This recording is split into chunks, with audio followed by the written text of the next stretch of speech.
Memang saya pikir tema ini tepat sekali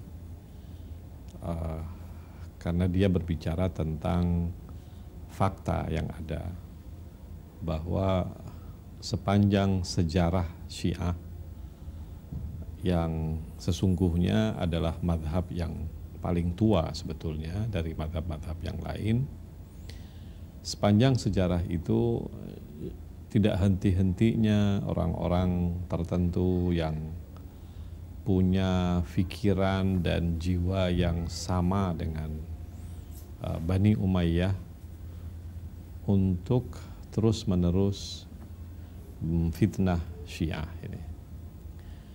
Jadi kalau tadi dikatakan bahwa sampai sekarang dan bahkan di negeri kita sekarang ini di YouTube, di medsos misalnya, atau bahkan di radio ya, sebagian radio itu tidak henti-hentinya menyebarkan fitnah tentang Syiah ini.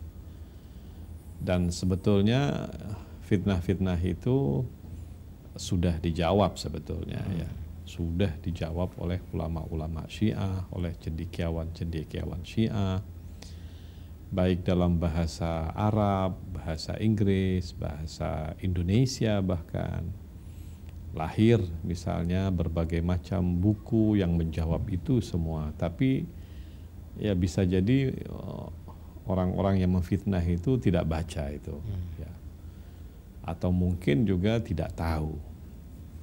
Dan bahkan yang kita tahu persis itu mereka melarang umat ini membaca apapun karya-karya dan buku-buku yang berkaitan dengan Syiah, sekecil apapun, seringkas apapun, karena khawatir nanti ketahuan bahwa fitnah-fitnah itu sesungguhnya sesuatu yang tidak dibangun di atas dasar fakta dan data-data yang benar, dan sudah dijawab oleh ulama-ulama Syiah itu sendiri.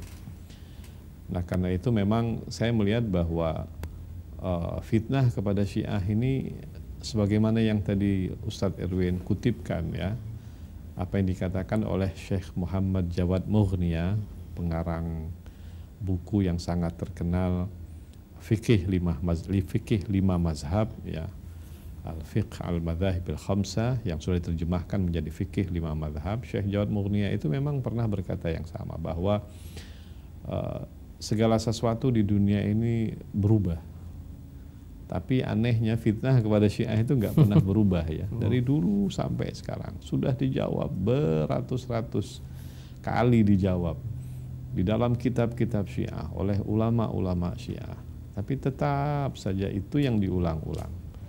Konon Syiah punya Quran beda, konon Syiah itu mengkafirkan sahabat, mengkafirkan istri Nabi, konon Syiah itu kalau berkuasa nanti akan membunuhi orang-orang Sunni, konon Syiah itu mereka menganggap semua orang Muslim itu tidak benar imannya. Mereka menganggap bahwa orang Syiah itu menganggap yang lainnya najis dan sebagainya lah, berbagai macam fitnah itu. Padahal ya ini semuanya fitnah. Yang namanya fitnah itu kan tidak dibangun di atas data dasar dan fakta yang benar. Karena itu kita menghimbau betul kepada para pemfitnah ini, kita menghimbau betul, takutlah kepada Allah Subhanahu wa taala. Al-Quran mengatakan al-fitnatu asyaddu minal qatl. Fitnah itu dosanya lebih berat daripada membunuh ya. Takutlah kepada Allah Subhanahu wa taala. Dan kalau ada sesuatu yang bisa jadi ada riwayat-riwayat yang konon Syiah misalnya saja mengkafirkan para sahabat, mengkafirkan para istri Nabi misalnya, tanyakan kepada ulama-ulama Syiah kebenaran riwayat-riwayat tersebut. Jangan langsung kemudian itu dijadikan sebagai peluru tanpa kemudian kita melihat faktanya, ya kan? Karena banyak juga riwayat-riwayat dalam Syiah ini yang lemah, yang fiktif, yang palsu gitu. Sebagaimana banyak juga riwayat di dalam kitab-kitab Sunni yang seperti itu. Ya. Dan bagusnya itu adalah memang ulama-ulama Syiah Itsna Asyari ini tidak menyerang balik orang-orang yang memfitnah, yang mengatasnamakan Sunni. Tidak menyerang balik. Kenapa? Karena khawatir justru itu akan menyulut sebuah pertikaian, perpecahan dalam tubuh kaum muslimin. Dan diharapkan fitnah-fitnah itu bisa mati sendiri sebetulnya. Ya, tetapi karena kompornya banyak, karena bensinnya juga banyak, karena yang berkepentingan banyak, fitnah itu tidak pernah padam. Ya, saya amati betul misalnya kalau sudah menjelang bulan Muharram, wah itu fitnah luar biasa muncul. Kenapa? Karena entah kayaknya bensinnya banyak menjelang Muharram itu. Karena orang Syiah mau mengadakan Asyura, memperingati Imam Hussein, muncullah bensin-bensin yang fitnah-fitnah yang banyak dengan berbagai dana-dana yang tidak kecil gitu.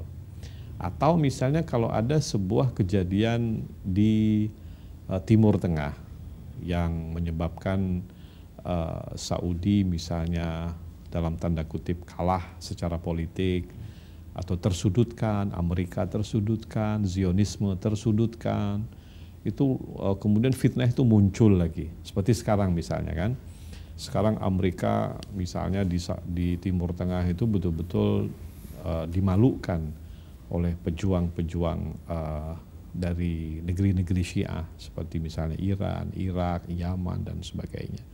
Oh, tiba-tiba muncul fitnah yang macam-macam gitu. Atau Saudi sendiri misalnya, ketika tiba-tiba mereka betul-betul ketahuan belangnya kerjasama misalnya dengan Israel, kemudian menjadi budaknya Amerika, tiba-tiba muncul fitnah Syiah. Itu dijadikan sebagai momen-momen gitu. Dan kasihannya itu adalah di Indonesia ini tidak sedikit orang-orang yang bergelar ustadz, bergelar da'i ilallah, tiba-tiba yang menjadi corong menyebarkan fitnah-fitnah itu. Kalau misalnya ditantang, kenapa tidak mau berhadapan dengan ustadz-ustadz Syiah? Wah, orang Syiah jangan diajak ngomong. Omongan mereka itu racun semua. Karena buat apa ngomong sama orang Syiah? Orang Syiah itu sudah ketahuan salah kok. Kenapa mau diajak ngomong? Gitu. Jadi berbagai macam cara mereka menghindari untuk bertemu dengan ulama-ulama atau ustadz-ustadz Syiah. Nah, jadi saya pikir memang kita sebagai orang yang berakal sehat, yang punya cara berpikir yang logis dan benar, itu mesti sangat waspada dari fitnah-fitnah yang ada seperti ini.